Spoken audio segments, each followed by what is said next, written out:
organizing this event, and also to Nick and Robert for very interesting talks. Very nice to see a glimpse into the enterprise Haxe world. And also, Robert, I have so much homework for you to do. Really interesting talk. And so I will talk about Haxe web development in a React world. And the thing is, I've been using Haxe for a long time, and it has led me to a situation where I do a lot of React cooperation and things. And I just want to present to you this kind of journey, what it involves, and something about the stumbling blocks and so on. So who is this talk for? Maybe Haxe guys not knowing that much about React tools and workflow. Hopefully some React guys not knowing that much about Haxe. Me, myself, back in 2018, I would have loved to see this talk. Who is this talk not for? It's not for Haxe experts and React gurus and Webpack wizards. It's not for Uri and Kevin Jung and Rudy Guess and those guys. I hope to be able to show how to get going with Haxe React, point out some stumbling blocks and possible solutions, and also inspire someone out there to start using Haxe React. Maybe also point out some areas where Haxe doesn't deliver what is expected right now. And that means possibly slamming some open doors and hopefully giving some hints about what to do about it. I hope to get a lot of you guys yelling at me, stop, you're doing it wrong, or there's a much easier way to do things. But first, a little bit on my background. I'm a musician, not a programmer. My programming is self-taught, so to say. This is what I do a lot. I've been writing books about music theory. I've been creating CD-ROM versions of those books. I started doing CD-ROM versions in Ball and Delphi, if anyone remembers that. It was back in the Windows 95, 98 days. That's how old I am. I've been doing lots of composing, arranging, conducting, teaching stuff in music. And along the line, the idea was born. Could I create a tool for choir singers, a pedagogical tool that could ease the rehearsal process and learning process? And I started experimenting with ActionScript 3 and PHP back in the days. And that led me to Haxe, ActionScript, of course. But also I remember the very first question I posted in Haxe community that was answered by Franco Ponticelli. It was something about PHP and Haxe. So very long time ago. This tool is online. It was online for many years under the brand Scorex. It's still online, but under another brand. The concept is a multi-channel audio mixer, started in ActionScript and then Web Audio API. It's synchronized graphical pointer in the score. And I've been producing front-end stuff, back-end stuff, and content stuff, and managing this project for a long time. And as I was going on, there was more and more cases for using Haxe. The player was in ActionScript and the backend was in PHP, but there's a lot of tooling to do. And one of the really wonderful things with Haxe is that it is so usable, versatile. You can do things so quickly, being manipulating XML or JSON or whatever databases or stuff. Back in the days, I wrote an admin tool for administrating SQLite database files written in Haxe C++ using VX widgets. It was somewhere around 2011 or something like that. No way I could have done that without Haxe. As a sister project to this ScoreX thing, there is up and running a site called Körakademin, Choir Academy. It's an online learning site for choir singers. It's used as a part of non-degree further education course, things that we have in Sweden. And that's an all Haxe project started in 2017. Firebase backend, Haxe server functions, Haxe frontend, and it right now it is built in Coconut, Jurai's project, and that was actually my first experience with React-like front-end development. As a part of this courseware, just an example of the content, we have dynamic music notation to present clips of music inside the content, so to say. I created a quick syntax for that, so we can write in Markdown. The second line is the quick syntax for a musical clip that is on the fly, generated both graphics and playable audio. So we have a on the fly editing of these kind of things. Very nice. Since 2021, I've been working as a half-time professional programmer for the first time. And that was because ScoreX didn't continue with the distribution of content themselves, but instead there was another company taking over the content distribution. And I was recruited in that process to work with migration of the content from ScoreX platform. And also for creating the first generation player for the new company with ScoreX integration, so to say. And then I used Haxe just because no one could stop me. And that led to generating a Haxe NPM library that was then integrated into a React Next web application. And in that process, I was forced to learn the React ecosystem, learn and learn. It's huge, and I had to step by step start grasping these concepts of React and the ecosystem involving create React app, NPM libraries, Webpack, building and deploying, so to say.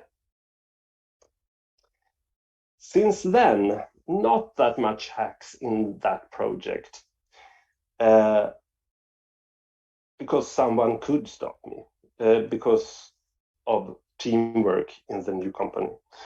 And that's the way it is. just face the fact. But all the time, I've been using Haxe React quite much. I use it for everything that I need to do that's web related, that connected to the things I do. And because why not? Because I like it a lot. Haxe React was created back in the days by Philippe Elsas, and a lot of contributors, some contributors, Kevin Jung, Rudy Guess, and Thomas Petitot, and others have been contributing to it. And it makes it possible to write React-based Haxe applications.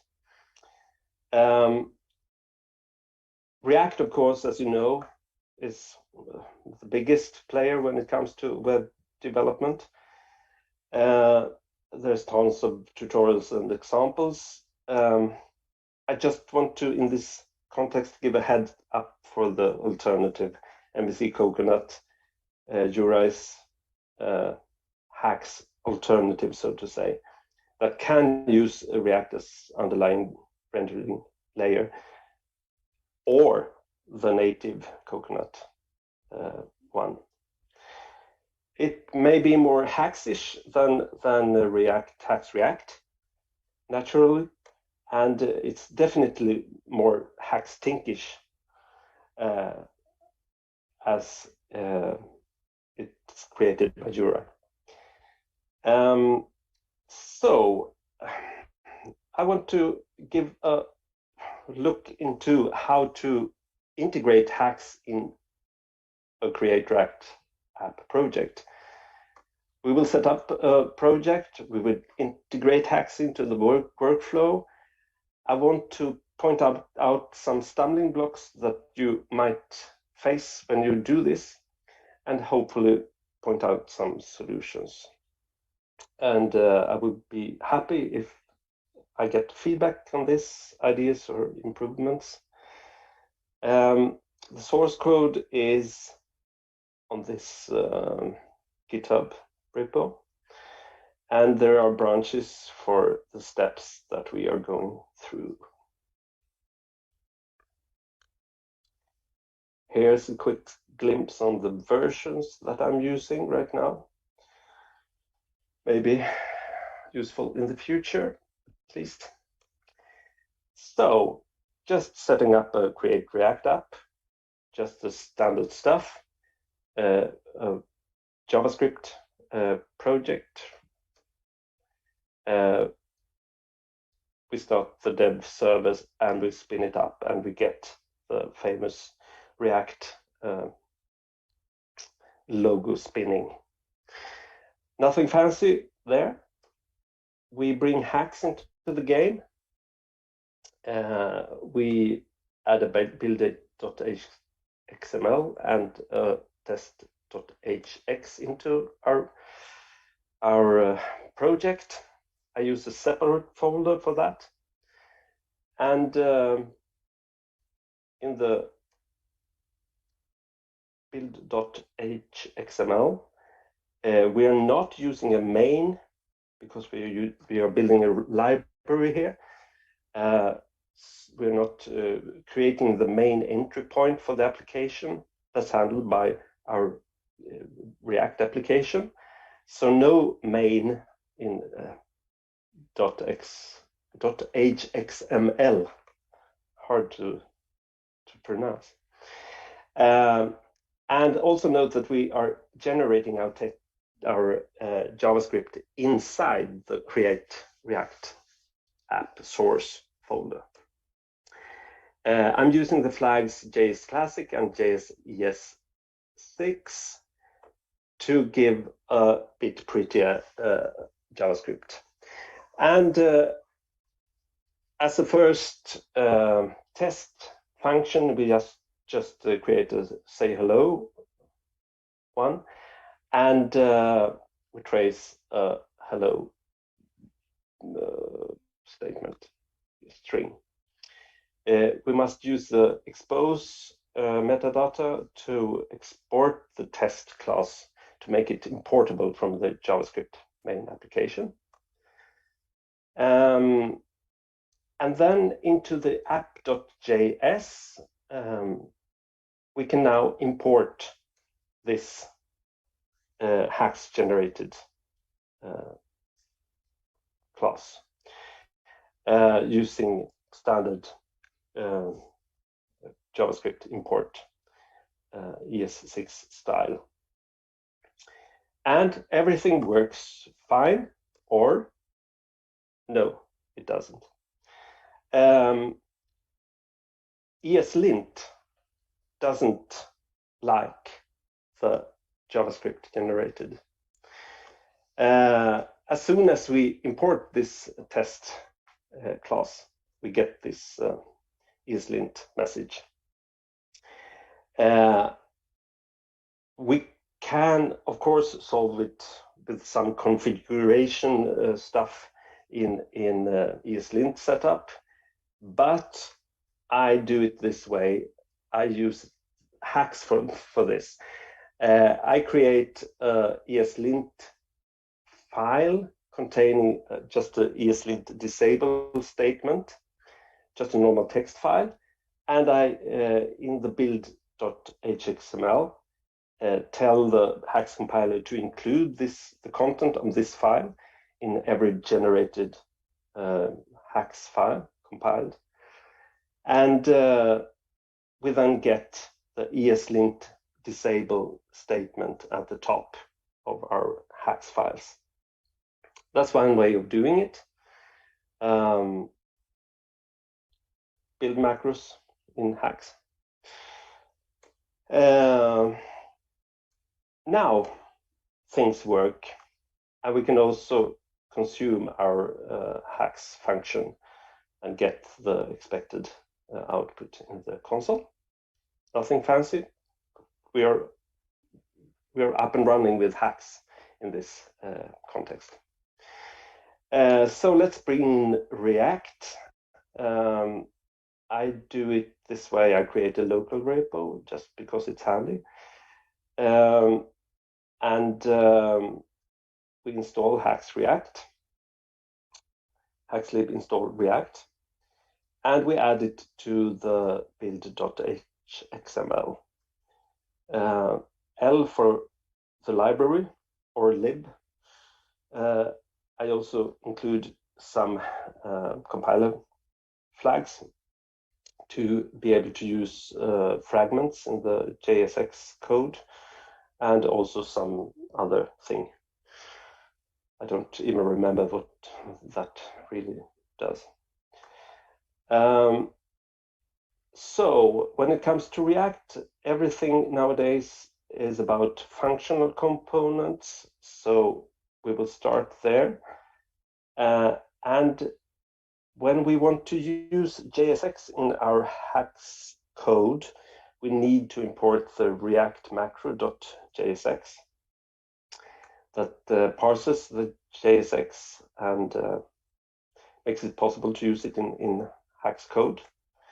So we import that into our test.hx file, and we create a functional component called test component.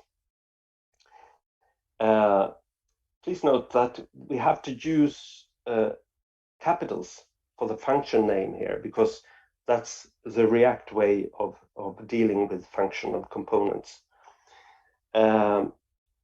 So our function name is test component with capital T.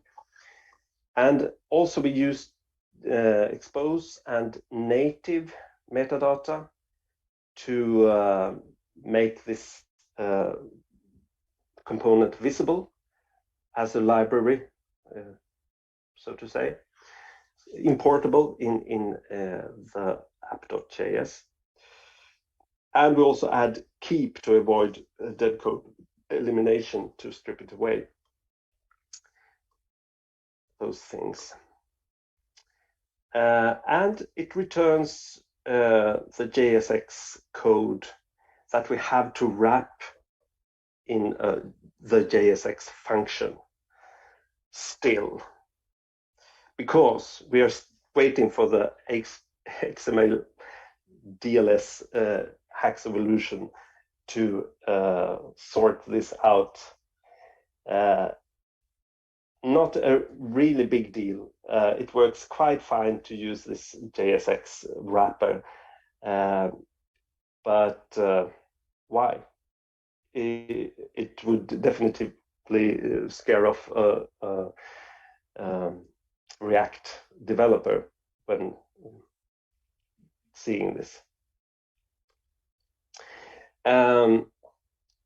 So we have a test component. We can import it into our app.js.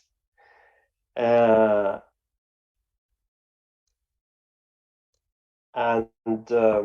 can include it in the app.js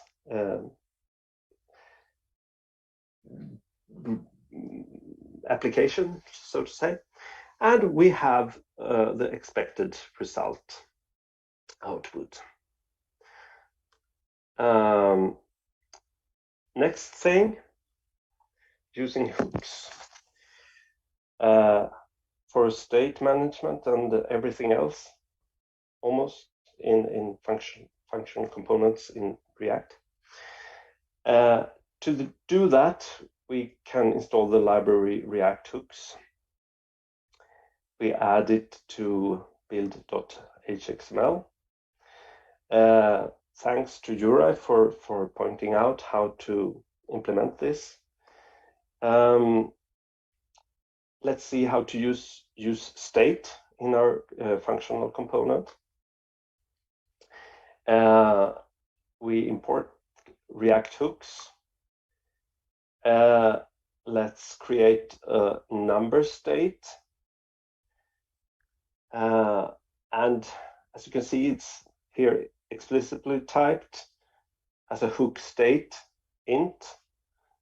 It differs a bit from what you do in plain JavaScript. We get getters and setters for the number entity here, and we can then consume it using the value dot value, and we by this get a working state management.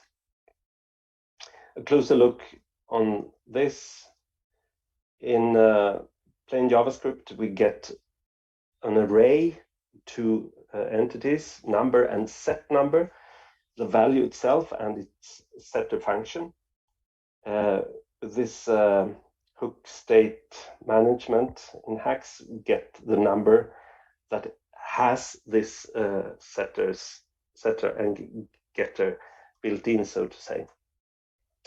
So instead of interacting with the number itself and its setter function, we can interact with the value property. That's quite elegant and works well.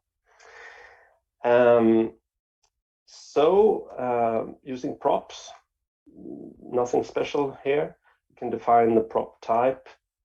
We can add the props parameter into our test component, and we just add some printout to see what we get. And we can populate our test component with a name and an age, and that is consumed by our component, just as expected. Please note that we are outside the Haxe type checking right now, so it's possible to trick very easily this by putting some kind of wrong type. But that's how it is. I suppose that this kind of stuff is handled more safely by Coconut than by React Haxe. For anyone more interested in this kind of things, I did a video 1 year ago where I also show how to use components in the Haxe application. Tool DTS2HX for generating Haxe externs works quite well.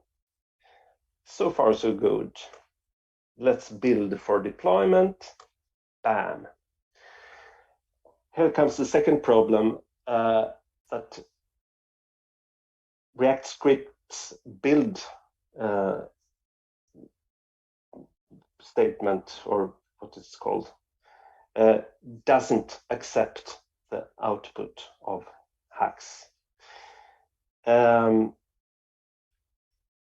We build using yarn build or npm build, but that gives us the following output. It fails to build. What has worked well in the development server doesn't build. Quite annoying. And of course, it has to do with the export method used by Haxe. I don't know that much about this, but that's just isn't valid. It was a year ago, then it wasn't a problem, but right now it is. The export is using the hx_exports array somehow, I don't really know, but what's required by the build script right now is the standard ES6 export. So how to fix this? Well, you can do a custom Haxe script to modify the generated output, but that sucks. It wasn't a problem a year ago, but now it is. So maybe there is some Webpack or React script configuration to change that could fix this. But we need a real fix for this. We need proper ES6JS export as soon as possible. We have issues for that, and hopefully we have a solution quite soon.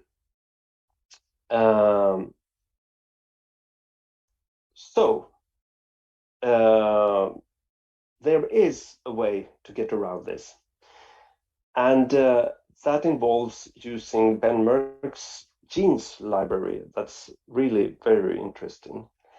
That's a library that introduces an alternative solution for JS generation, or something like that. I don't really understand that much of it, but it generates JS code in an alternate way as to the Haxe compiler does. We installed genes. We added to the build.hxml.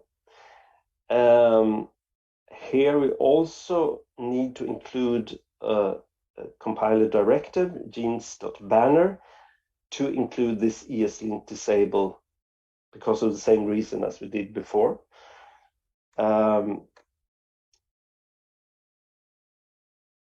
Also, we need to take away the expose and native compilation metadata because genes handles this for us. And we compile, and genes creates the JavaScript files needed as separate files in separate folders. And dev server is happy, and the React build script now works. So we can build and deploy the application. A A quick look at the output using genes. We can see that we have import statements for consuming the Haxe code needed, and we have ES6 standard export style. So this solves problem number 2. Thank you, Ben, for this very interesting solution. Going further, there is a problem with async await. As you know, a lot of modern JS code relies on this very heavily. And Haxe.js doesn't include a native way of generating those statements. This is especially tricky when you have a lot of JS code that you want to port to Haxe by some reason. We have 2 libraries dealing with this, HX async and JS async. They tackle it in the similar way, a 2-pass generation. First pass generating placeholders for async statements, and second pass replacing those statements. Unfortunately, this does work in some cases, but not in all cases. HX async doesn't seem to play well with genes at all. It gets stuck in the first pass. So not much to say about it. I guess that you guys understand the process. Using JS async, it works, but it's not that pretty, and sometimes it just messes up, and you have to restart the Webpack compiler and things like that. They do the best they can to solve the problem, but it's not super reliable, and it don't play well with genes, unfortunately. It should not be needed, is my opinion.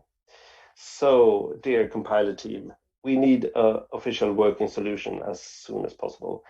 Something like compiler directives for JavaScript and Python, so that we could much easier migrate JavaScript code, including async await statements. That's so basic right now. To sum up, from my point of view, using Haxe and React, it works. And if you're passionate about Haxe, it's fun. It can be used for full-scale projects. Expect some problems. There are solutions for most of them. The Haxe community is great and willing to help. Not that many are using Haxe React, as far as I know. Well, that might be a problem. When it comes to Haxe itself, what needs to be done as soon as possible? We have to solve the problem with the export statements. It isn't good enough with the solution that we have now. We need some kind of support for async await, very important.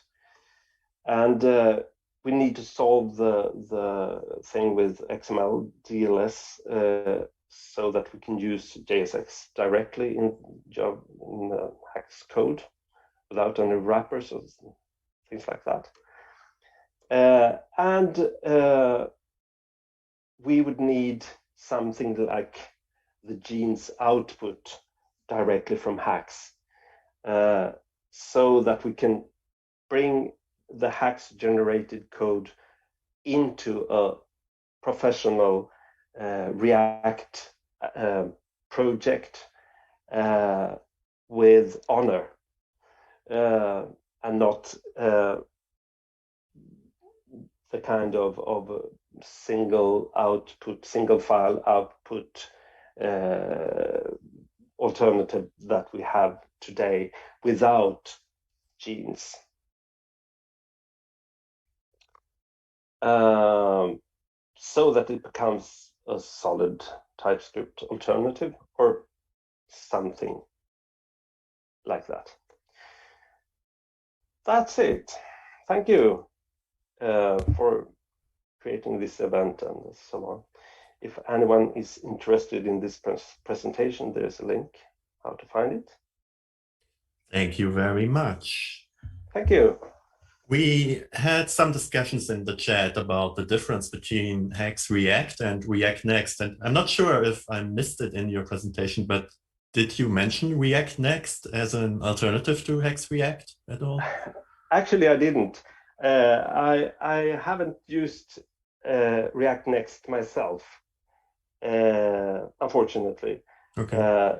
That there might be things going on there that are taking things further, but well, I've just used the standard Haxe React created by Philip and in that line. I've not used Rudy's solutions, unfortunately. Okay, I see. Because from my understanding, it's basically an upgraded version, so it might address some of the issues you mentioned. Like, for instance, the type safety one, Rudy mentioned in the chat that that's not a problem in React Next. So I'm not sure how easy it would be to migrate from Haxe React to React Next, because I don't know how these frameworks work really. But yeah, maybe that would be an idea. I guess when you're inside the hack scope, there's not that much problem with the type thing, because you can have types on both sides of a component, types input and output from the component that could be safely typed. So then there is no problem right now as it is with Haxe React plain. But I'm sure that Rudy has a lot of things to contribute to this perspective to things. I would be glad to know more about it.